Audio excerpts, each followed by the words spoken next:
Please subscribe. Electric bikes are as yet a relative irregularity in many urban communities, even in Los Angeles, where the level of bike ridership is well over the national normal. Mostly that is on the grounds that they're costly, yet I additionally presume it has a great deal to do with individuals' impression of these electric bicycles. For quite a while, makers like Zero made electric machines that were just okay, offering satisfactory and city extend, yet had a nearly toy-like feel to them.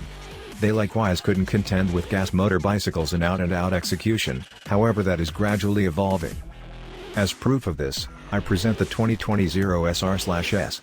The SR/S is basically the fared rendition of Zero's super-forceful looking SR/F electric streetfighter, which made its introduction in 2019. Like the SR/F, the SR/S hurls away all the toy-like trappings of past Zero models and offers a really convincing motivation to go electric on two wheels. To begin, the SR/S is fueled by a solitary, air-cooled, changeless magnet engine that produces 110 pull and 140 pound-feet of torque. The engine is matched with a 14.4 kWh lithium particle battery pack that offers an asserted 161 miles of range around or 82 miles on the interstate at a supported 70 miles per hour. The joint rating is 109 miles. The Zero has no transmission and highlights a belt-style direct last drive, which makes for calm, upkeep-free activity, yet confuses the hellfire out of any potential outfitting changes. The SR/S offers variable regenerative slowing down, and its hardware likewise take into consideration client-selectable force and torque levels, yet more on that later. The suspension on Zero's models has verifiably been somewhat of a feeble point, yet that is unquestionably not the situation with the SR/S. Zero went to the people at Showa, otherwise known as Japan's response to Öhlins, and acquired the 43mm big piston fork, which offers full flexibility for pressure and bounce back. It additionally has a 40mm flexible Showa monoshock at the back. The SR/S brakes originate from a generally obscure organization in the US, J1, yet the double, radially mounted, 4-cylinder calipers in advance do an entirely decent activity of clasping down on the 320mm circles, especially when utilized in mix with the bicycle's regenerative brakes.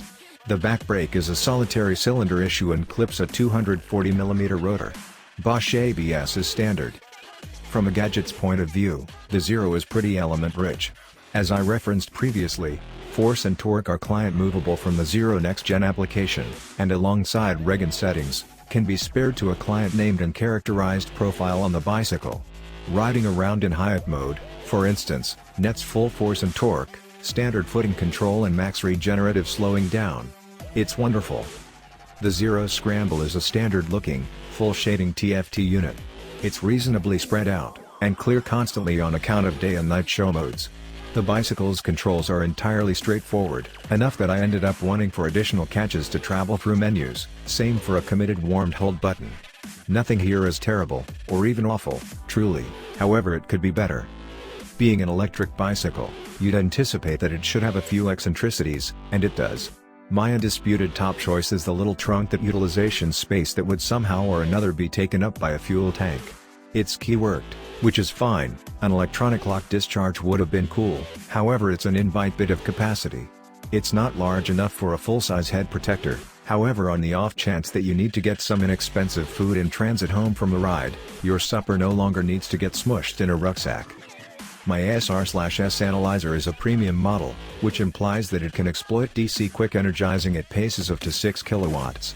That implies it'll go from dead to completely squeezed in 1.8 hours. It'll get to 95% charge in 1.3 hours.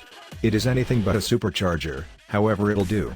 The business standard charge port is holed up behind an attractively shut entryway. It makes for a smooth-looking and simple-to-utilize bundle. Riding the Zero is altogether different. With a fuel motor, you are dependent upon a wide range of vibrations and commotions that essentially don't exist on an electric bicycle. On the other hand, given that the drivetrain is almost quiet, you get the opportunity to hear some unusual and ambiguously terrible sounds while puttering around on the SR/S. I end up wishing these clamors could be concealed. The most noticeably awful is the delicate drag of the brake cushions on the brake rotor. It's not noisy, yet its nails on a blackboard dreadful. Those sounds vanish in the surge of wind as you wind open the bicycle's throttle, and beside the whimper of the engine, the breeze is all you hear. It's exceptionally dreamlike, and a touch of stressing on occasion. I'm amazingly ready when I ride in any case, yet being on an electric cruiser that makes no obvious commotion takes my neurosis about not being seen by different drivers to an unheard of level. The Zero's speeding up is very lively yet comes up short on the dramatization of something like the Suzuki Katana I explored as of late. This is likely because of the linearity of the force conveyance, which is incredibly unsurprising and benevolent, however past the hand of God like electric torque, not excessively exciting. I wound up appreciating the forceful regenerative slowing down considerably more than quickening, now and again. Talking about slowing down, it's simply okay. The framework's parts are enough estimated for a moderately substantial bike, which the Zero is, at 516 pounds. What I confused with over-the-top force required at the switch before the brakes would snatch is really a pleasant regen highlight, which keeps you from preventing too suddenly or from easing back without brake lights. ABS fills in true to form, without being excessively anxious to intercede, and that is constantly an or more. The suspension is a champion element of the SR/S, with all its flexibility working together with the loose and agreeable geometry of the bicycle. With a seat tallness of only 31 inches, getting an arrangement made sense of that is agreeable and certainty motivating shouldn't be quite a bit of an errand. The bicycle experiences no difficulty streamlining the brakes and potholes of LA's trash-spec streets. The SR/S is very ready to hang over, and gratitude to the low focus of gravity gate by the electric engine, feels stable while doing as such. I seldom wind up attempting to drive the bicycle into corners, and that is something to be thankful for. It permits me to completely appreciate the interesting experience of riding a bike without a soundtrack. In case you're somebody who drives by cruiser, the Zero makes an amazingly convincing contention for itself. In any event, considering my test bicycles unreasonably high at the execution $25,000 cost tag. It's productive, easy to ride, has bunches of capacity and is successfully a zero upkeep machine. Slap some side cases on it, and it could without much of a stretch be your lone methods for transportation. In case you're taking a gander at the SR/S as an end-of-the-week toy, it would possess all the necessary qualities on paper. It's enjoyable to ride, yet you could get much more for the cash on the off chance that you aren't married to going electric. At last, the SR/S is another generational jump forward for electric bikes. It doesn't feel like a toy, it offers genuine execution and usable range. The following extraordinary jump forward will include cutting the cost down nearer to equality with inner ignition motors. I don't believe we're excessively far from arriving at that point, either.